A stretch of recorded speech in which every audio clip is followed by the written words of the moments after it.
Vamos agora concluir o nosso estudo Prevenção ao Suicídio. A relação entre depressão, ansiedade, suicídio e a vida espiritual. Quando a vida perde o sentido.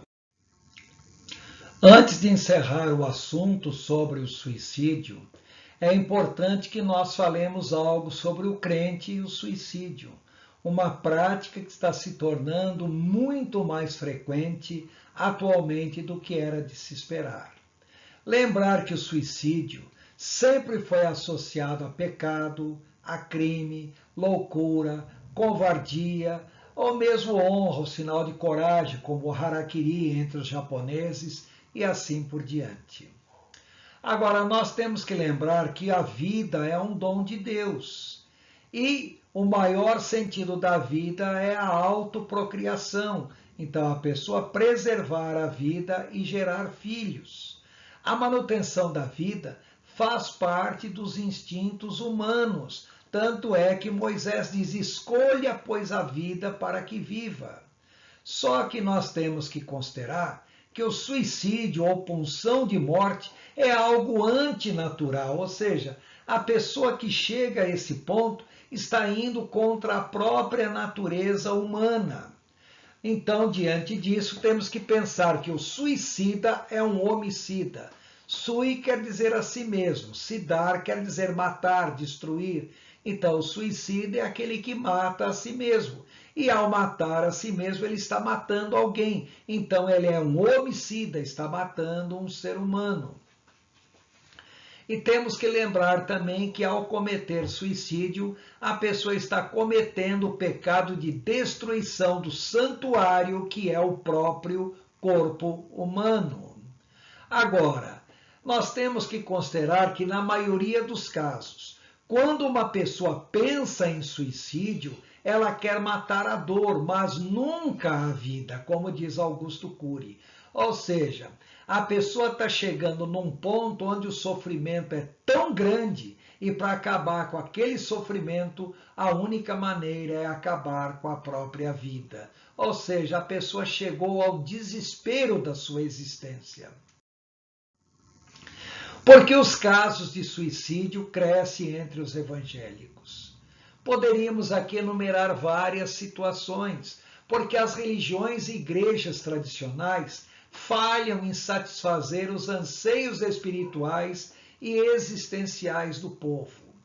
As igrejas hoje se caracterizam pelo crescente secularismo, materialismo e até ceticismo na sociedade moderna com relação aos valores espirituais. Ou seja, muitas igrejas não satisfazem espiritualmente a pessoa que ali entra para buscar um sentido para a sua vida. Além disso, temos que levar em consideração também a superficialidade das mensagens pregadas. Muitas são mensagens humanistas e triunfalistas e não cristocêntrica. É sempre que Deus vai dar vitória, você vai ganhar, você vai ser recompensada. E a pessoa, na realidade, acaba não entendendo a razão do verdadeiro evangelho, que é ser salva em Jesus Cristo, para ser um servo e não usar da fé um modo de conseguir benefícios humanos, benefícios materiais. Muitas igrejas estão apresentando um desprezo à Bíblia como fonte de autoridade espiritual, de fé e de prática. Também falta nas igrejas hoje a falta de incentivo ao arrependimento e fé e também a vida de santidade. Falta de amor fraternal e ostracismo a pessoas que pensam diferentes. Então, quando uma pessoa tem alguma opinião diferente, ela logo é queimada, é fritada dentro da igreja e colocada numa condição de ostracismo. Isso cria um vazio muito espiritual, vazio espiritual, emocional e existencial na vida desta pessoa. Também a falta de cuidado pastoral, em especial a pessoas com fragilidades emocionais, espirituais e existenciais.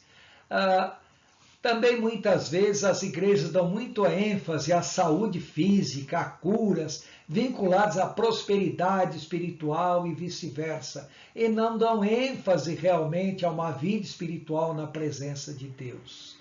Muitas vezes Deus e a fé foram reduzidos a meros instrumentos para os adeptos alcançarem bênçãos materiais. Também há uma forte desilusão pelas graças não alcançadas, frieza espiritual e falta de zelo pelas coisas espirituais. Tudo isso está fazendo com que as igrejas produzam um vazio espiritual muito grande, e a pessoa que ali vai para buscar conforto para a sua alma acaba entrando vazia e muitas vezes sai mais vazia ainda e desiludida com a igreja na qual buscou ajuda. É curioso observar que nós devemos orar pelo nosso pastor. Por quê?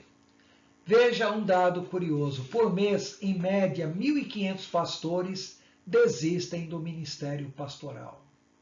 Por quê? Porque 40% têm conflitos com membros da igreja, 78% não têm amigos íntimos, 85% reclamam que estão cansados de lidar com líderes problemáticos do seu ministério. 90% alegam que trabalham de 55 a 75 horas semanais, ou seja, muito além das 40 horas que é o recomendado. 94% das famílias de pastores estão desgastadas pelo ministério do marido e pai pastor. E 97% dos pastores já foram traídos e acusados falsamente pelos seus líderes e por pessoas de sua confiança. 22% dos pastores têm algum sintoma psiquiátrico e 73% já tiveram ao longo do ministério. Principalmente, podemos dizer, 45% já tiveram síndrome de burnout e 70% dos pastores já tiveram depressão. Ou seja, depressão e síndrome de burnout são os dois principais indutores à prática do suicídio. 70% dos pastores sofrem de baixa autoestima, principalmente porque sua remuneração é baixa e muitas vezes não dá nem para conseguir um sustento digno para a sua família. Apenas 10% dos pastores conseguem se aposentar no ministério pastoral. 40% já pensaram em deixar o ministério pastoral. E muitos realmente deixam. E 90% estão decepcionados com o ministério. 15% dos pastores já pensaram em suicídio ao longo do ministério pastoral.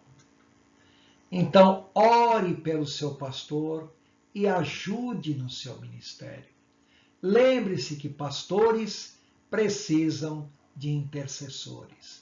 O pastor tem que cuidar de todo mundo, mas todo mundo não para pensar que ele é um ser humano e que também precisa ser cuidado e ajudado nas suas necessidades.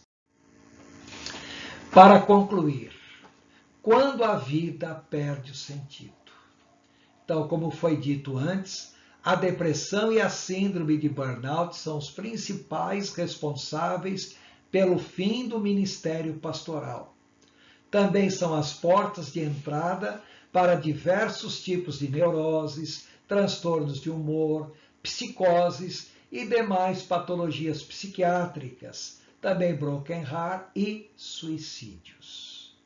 Lembrar que o tratamento da prevenção ao suicídio deve ser levado a sério, pois é grande a possibilidade de recidivas, de cronificação da doença e de colapso irreversível. O suicídio não é um ato translocado. Na maioria dos casos, é a conclusão de uma vida que perdeu o sentido.